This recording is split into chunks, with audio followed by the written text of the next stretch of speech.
20% hereditary, 80% unknown, but 100% deeply human.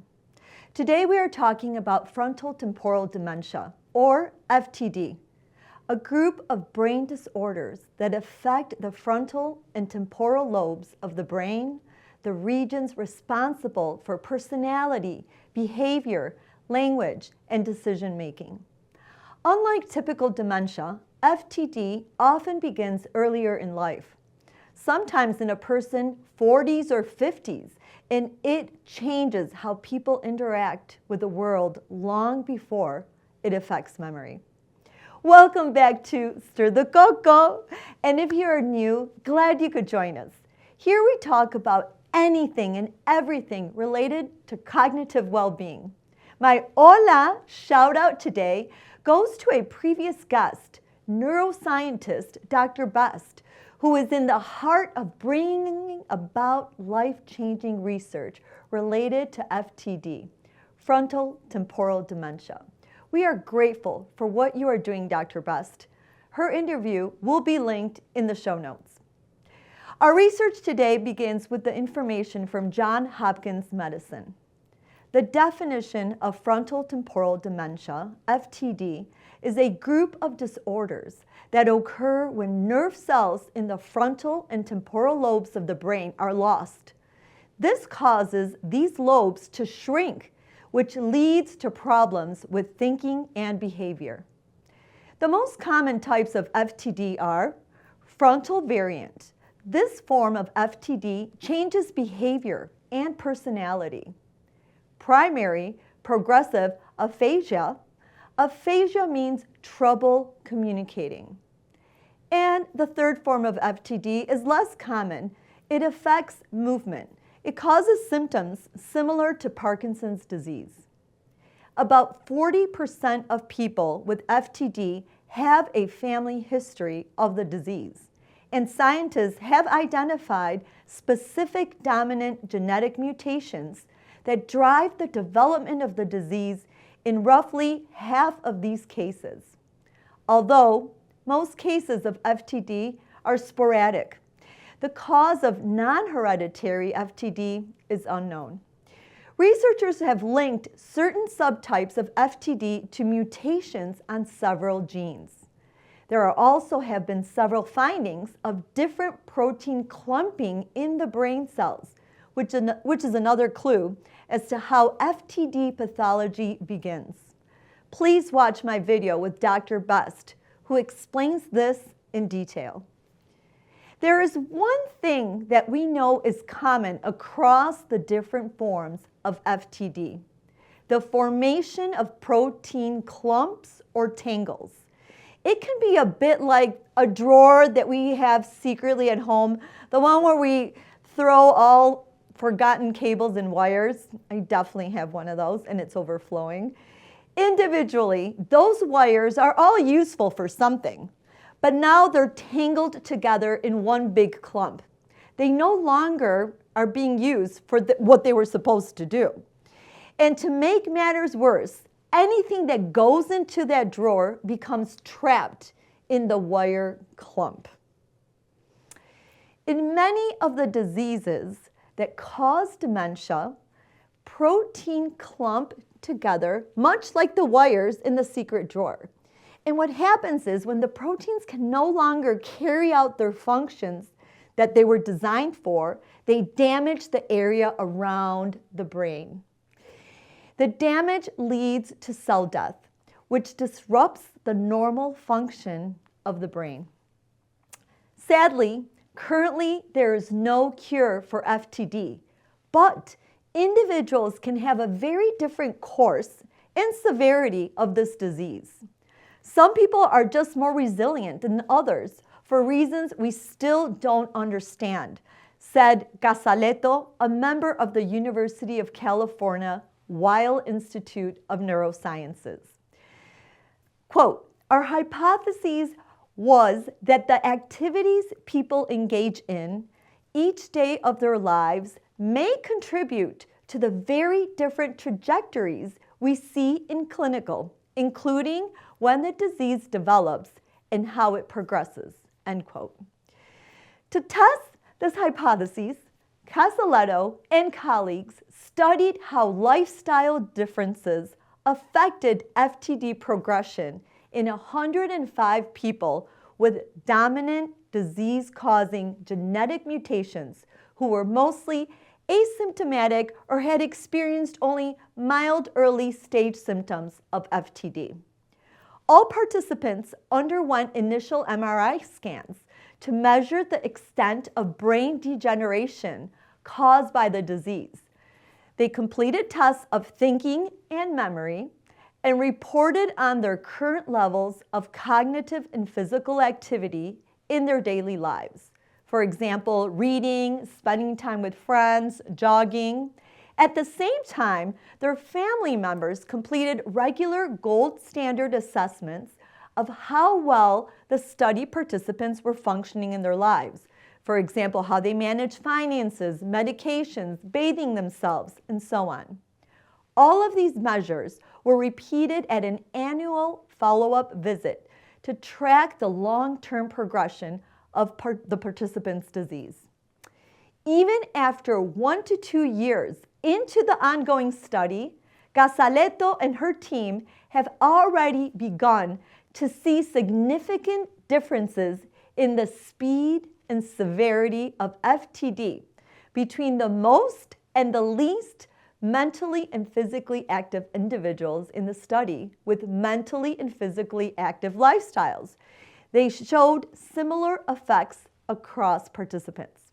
Specifically, the researchers found that functional decline as assessed by participants' family members was 55% slower in the most active 25% of participants compared to the least active 5%.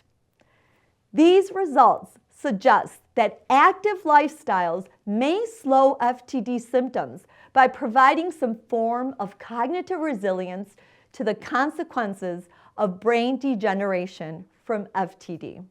It is imperative to support funding for science research because in the case of FTD, we will be able to understand how protein clumps in the brain trigger the immune system and what that means for FTD progression. Our guest today from the podcast Remember Me will share how FTD was present in their lives and how they are being proactive in spreading support, knowledge, and sharing research initiatives. Let's go join them.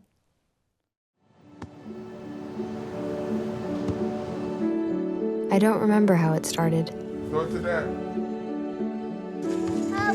Our back and forth. It always came back. Dad! You probably don't remember what you told me, That was perfect. but I heard every word.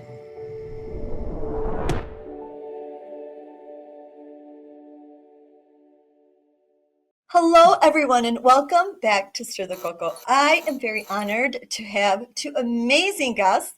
They are from the Remember Me podcast, and we are so excited to talk to them. Maria, Rachel, welcome to the program. Thank you so much. Thank you for having us. Yes. Thank you. So excited to be here. I am ready to jump in and hear your story because I just think this is amazing. Maria, why don't you start us out? You met through a simple online message. What was the purpose and how did this impact your life? So tell us about how all this started, your connection. That is such a good question because, wow, it changed my whole life. All I did was post online that I wanted to share my story and work on a project. I was caregiving for my mom who was living with frontotemporal dementia, which is a early onset, rare, I'll do air quotes, rare form of dementia. And I wanted to share my story and I wanted to connect with other caregivers. And Rachel was the first one that replied. And how has it changed my life? I mean, I could have I kind of do have a whole podcast about that. Yes, you know. But as we sit here today, 5 years after that 5.5 years after that message, We have a growing podcast with over 100 episodes, and we actually just launched our charitable foundation for families living with FTD. That is so exciting. We'll get into that because I saw that. I was like, wow. Yes, your foundation. Well, Rachel, how did it impact you? So you replied to her message, right? I replied right away. Maria says it was forceful. I think it was very chic, but I just, we were basically living parallel lives on opposite coasts. I was caregiving for my dad, who had behavioral variant FTD, and Maria was caregiving for her mom. We both had small kids. It was a really, really random experience, but as Maria said, it has catapulted us into this space that, here we are. I mean, it just kind of gives me chills because Me it was too. like, yes, this connection was meant to be, for you guys to come together. So Maria, when you said you have your podcast and retelling your story or to loved ones, or maybe sharing it on your podcast, is that affect your emotional well-being? Is that good or bad, or how do you navigate that? I would say overall it's positive for my mental health. I think that while I was caregiving for my mom and as I've been grieving my mom, the topic is always on my mind. And so this gave me a creative outlet to share and connect. And my mom was an artist and she always told me to put all of my, like, if I was sad about something or worried or trying to make a decision, she'd say create something. Like, we'd sit down and we'd art journal, that was her thing, and try and manifest. And so I was always taught to pour creativity into the tough stuff. And so I think it definitely has been positive on my mental health. But I will say, it's really hard hearing a lot of these stories. We've learned over the years to take time to take breaks, to not overbook ourselves, because when you sit in a space where someone is sharing the deepest, darkest parts of their journey, and especially since we know that pain ourselves, it can be really heavy, but we're learning and we lean on each other. But overall, I would say it's been really positive. Wonderful. And Rachel, how do you navigate your emotional well-being? Some days, honestly, I don't. Okay. I just cry. Other Yes. days I'm happy. Grief is, as we know, it's not a linear experience. I think what this overall experience, starting a podcast, meeting a stranger on the internet, and starting a business together, I think what it really showed me is that I need to have willingness to grow through this process. And I have to turn my vulnerability and things that maybe are a little bit more uncomfortable to sit with into purpose. So it's all been pretty symbiotic, and it kind of has just flowed naturally. But helping others, to both of us, has been the most rewarding and overall beneficial experience, I think.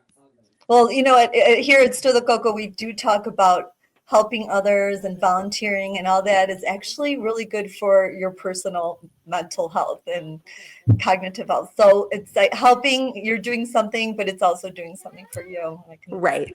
Happening. Right. Great. Right. Now, having a loved one with FTD, caregiving is just an unimaginable, right? Exhaustion. How can you give our viewers, some advice on how you navigated caregiving for a loved one? What did your life look like when you were doing it? Maria, you want to take that one? I was going to say, Maria, you Rachel. take it. Yeah, so I would say I was a part of the care team. My dad was the primary caregiver and I was really a support to him. how did I navigate it? I felt like we were just thrown into it, and it was Wow. very like on the job. Like we knew something wasn't quite right with my mom. We got the diagnosis, and like we still didn't really have a lot of information or resources. And so how do we navigate it? I think it was like a day to day. And I think it took me a few years into the journey to really start reaching out for support from other people in our community, because I think the demands of care, and like when you have a loved one living with FTD, like safety is an issue. Oh, Like yes. they need to be with someone at different stages of the journey, which my mom's disease progressed pretty quickly, so she needed our support and full-time care like pretty soon. So I mean, I think I navigated it like uh wobbly, warily, not perfectly in the beginning. And Yeah. then I feel like towards the end, I really had support. But I mean, she lived with the disease for about 4 years, and it was just a whirlwind. I feel like I'm now processing on the other side, like what my caregiving journey was like. And of course, you say I should have done this, I should have done that. But yeah, it was It's like probably being in a daze, right? You're just like, yes, yes, Very absolutely, much, yeah. yes. very much. Rachel, did you have also your loved one living with you, or was it a different No, scenario? so that's the only difference. Well, we had some differences, Maria and I, but one of them was my dad was in a assisted living. So I very early on placed him in a skilled nursing facility. I was raising two kids at the time, and speaking of safety, like it just Yes. wasn't a good combination in my house. So my dad lived for about 11 years with the disease. Part of it was at home and part of it was in a care facility. And when I would go and visit him, I really had to set realistic expectations of what this experience walking into a care facility was going to be like at 20. I At don't want to have 20, oh, these. you were Yeah, so I was young. young. Yeah. I didn't want to have these big hopes that he was going to be up walking around chatting with other people. Like he wasn't well. So setting realistic expectations really That's a helped. good one. And I really practiced emotional honesty. Like if it was too much for me that day, I just sort of was like, I'm going to cut this visit short, or I'm going to take the long way home so I have a little bit more time by myself in the car. And then I just always remembered the why. I really, really wanted to give him a good rest of his life. That was one of my goals. And I think that really helped me push through on those days of caregiving where you're like, okay, is it time? Is it time to close up shop for the day? Absolutely. It's draining. Very Yes. much. Yep. So I like how you said emotional honesty. I like that term Thank inside. you. It's Uh, hard. It's really hard. yes. I'm not very emotionally honest, like in my family. So I'm always like, I'm great. I'm fine. Mom's not stressed. So I'm really trying. I'm really trying. We try. Well, so it seems like eventually you both of you have been building a community then to bring together people that have been dealing with the same emotional challenges and their situation. What does that community look like? What are you what is it, remember me, creating, if an FTD, someone that has a family or FTD, what is this community like? What is it? That's a good question. Maria? Do you want? Yeah, I knew she was gonna ask me. Pass So the Roll the ball. ball to you. That's right. obviously, it's many people in the FTD community or the greater like dementia community, but I think what our community is centered around is this motto that we have called "Accept the Good." So I think we're all kind of united in that we're all people that are looking for the light in this Wow. really difficult situation that we've all found ourselves, this really heartbreaking circumstance. And I'll have Rachel explain what accept the good is, because it's Okay. actually a term that came from her dad, because we keep our parents at the center of everything we do and Remember Me. I But maybe see that even Rachel, where you post and everything, it's just like yes, they pop up, right? It was, yeah, your family. Okay, beautiful. yes. Rachel, can you Sweet. share with us Yes. Yes. accept the Oh, good? Yes. Absolutely. So when I was a little kid, I'm an only child. So, okay. I mean, my mom called me only princess. Okay. Just to set the Oh, stage a little bit for you. well, well, And my dad used to tell me as a little girl, like, you really have to accept the good. Sometimes it doesn't come natural. Sometimes it's really hard to see, but it's always there if you look for it. So I remember when we started this passion project turn now foundation, we thought that was something that we wanted to hold on to, because just like caregiving, like building a business while caregiving, while running a household and like joining the PTA is not easy. no. Um, And making so dinner for your little ones. Oh right, my that they gosh. don't eat because Oh they're my so God, good. dinner was oh, yeah. Oh my gosh. Yeah. But I think it's a universal motto. I think it doesn't have to just be for FTD. And it's important for us to remember, because the days are hard, and losing a loved one piece by piece is something that you can never really understand until you do it. You're grieving somebody who's sitting directly in front of you half the time. So it's a really unique space to be in. And I think this motto of just like accepting what is, but also looking for the goodness that kind of marries what is important, and it's special to us. That's calming, right? To know that Very. you can approach it like that. Yes. Well, let's talk about, when you created your foundation. Uh, Now, where's Remember Me going now? Are you doing speaking engagements? Or where are you going with this? Oh man. Where aren't we going? Just kidding. Um, We have the big dreams, big we dreams. try. We Oh, try, but share, give us a sneak peek of Yes. should we buy tickets for, are you coming Oh, to Detroit? are we going on I would tour? love to. Do I would it? love to. No, I hope. Could we? I don't know, probably. I think our biggest goal is we wanted to find ways to be a Rachel and Maria for somebody who has no support. So, like I told you, when my dad first started getting sick, I was like finishing my undergrad. Oh So my I was young and I didn't understand it. And walking alongside this community full of people who have experienced the same things that I have, it's important for us to give back. So we want to provide respite care. We want to provide grants. We want to provide scholarships one day to people for BU University and UCSB, because those are important places in our life. So we have ideas on how to support this community, but it's time and funding and all of that. So we No, we're here for you. 99%. Thank you. Because I interviewed a neuroscientist, and she's doing research on FTD, and Mm. all these things are about funding and creating awareness so people will put their support there. Yeah, And, it's Yes. hard. yes, it is, but it's so exciting that there is research happening for FTD. Yes. Yes, Yes, and agreed. so here I know at U of M, and so we are here for you. Oh, Um, Thank you. Yes, absolutely.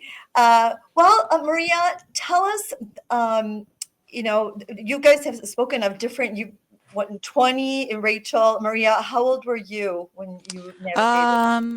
I think I had just gotten married. I think I was 26 or 27. Yeah, and it Because was you were still young as well, because some people think, oh, these are things that people deal with when you're Mhm. older and all this, and you're just caught my attention when you guys sing in your Mhm. 20s. Uh, Mhm. that's Yeah. something that people probably don't realize. You always think it's an older person situation. right, of That's, yeah. course. And I Yeah. We think got that a too, lot. You didn't.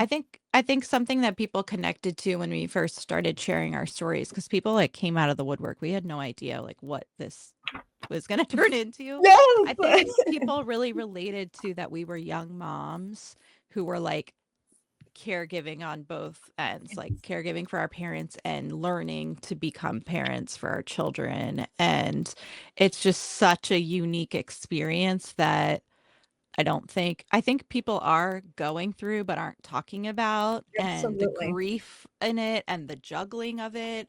I know the term sandwich caregiver is like a buzzword right now, but that's really like what we were experiencing was starting our lives and then like seeing our parents' lives kind of wind down. And it was just it's a heartbreaking but like bittersweet time. And yeah, it provided the foundation for such a close-knit bond that we could bond over I that love that that. piece. I love that because being, when you're on the younger end, you think you can do it all, right? Hmm. And, Of course. I have the strength and all this, but sometimes you do need to find outside help, Yes. and that support. And so we are so excited with what you're doing. And, Thank you. you turned awareness into action, and that's what's really exciting about this and your journey. So we have people that have, that want to use their voice and our creativity to make a difference in the world. What is your suggestion for someone that wants to do that doesn't, is a little shy or is hesitant? What do you recommend for people to do? So, Ooh. Rachel, Such I'll start with you, and then Maria. Maria's the one that like jumped off first. I was like, I'll follow her I wherever she I goes. I don't know, whatever. You need that friend that just Yes, yes. Find a Maria. That's Yeah, my yeah. tip. Find a Maria. That's Rachel's tip. I think you need to, and I need to take this advice too, and Rachel's going to laugh at what I'm going to say, but Oh boy. you just have to start. Mm. Like Okay. you find something that is meaningful to you or a creative space for you, whether it's it could be the smallest thing, but whatever it is that speaks to you that you feel like you can, do good work through and help others, Okay. you just start. You just start and you don't worry about where it's going to turn out. Because I think when we get so hung up on, you know, then I got to do a website and I got to do this and I got to do that. Yes. And what is it going to be? And is it going to turn into something? And what are people going to think? And is it good enough or that? Like, then you're never going to do it. But if you just start, and I think I had this idea, but having a partner in it, like having a buddy and us doing it together, it would never remember me would not exist without Rachel. And we would have given up 100 times if we had done this on our own, because having somebody to just pump you up and like stay in the game together like is so big. So don't be afraid to start, and if you can, find a buddy. Find a I friend. love that. Find your buddy. Yeah. Well, I'm gonna share our before we go, because I want to share. We have a little manzana or apple, and there's always a fun question in here. I like to share some Spanish on the show because it's good for cognitive well-being. Sure. And so I'll ask you a question and then a little Spanish word, so I can leave you with a Okay. little bit of neuroplasticity. Great. This is beautiful. So I'm gonna open up the manzana, and you can share the questions. Don't get too nervous because I didn't give you this Okay. ahead of time. Okay. I love it. All We right, got it. here's your question. If you could create a resilience survival kit, what 3 items would you put inside and why? So you guys can pick who wants to give me 1 or 2, whatever, but we need 3 items. So a survival kit, and it could Okay. be, what we've talked about, or, helping someone navigate things in life in general. 3 items you would put inside. And what? You know what I'm gonna put in? I'm gonna put Maria.